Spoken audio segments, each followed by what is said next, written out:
here's a great trick using a deck of cards. Mark, when is your birthday? The 8th of August. I'm going to show you something really special with your birthday in just a moment. Everybody's got a birthday card. It's lucky for them. People don't know it, but I swear it's true. Andy, when's your birthday? The 7th of January. Oh, that's the 2 of spades. No, really it is. I'll show you what I mean. Inside here, I've got a card with your birthday on before I even asked you. Would that be good? That'd be brilliant. Okay, inside here is a calendar with everybody's, but you don't like the trick, do you? No. Look, sorry, when was your birthday? 8th of August. Here's how you get your lucky card. You just add up the day and the month.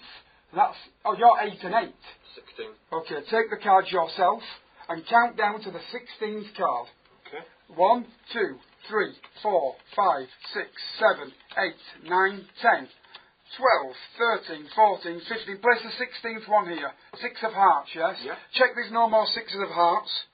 All the backs are all regular. There's no special ones or anything. No. All the backs of these cards are regular as well. Yeah? You could have been born on the 15th of December. Yeah. You could have been born on the 2nd of June. I have no idea.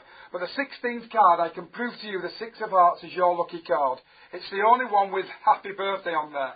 How good is that? That's brilliant. Can you remember when I told you I had a special surprise and you thought I was kidding? Yeah. I wouldn't lie to you, because inside here is a 6 of hearts. They match absolutely perfect. That is a card at any number with any deck using any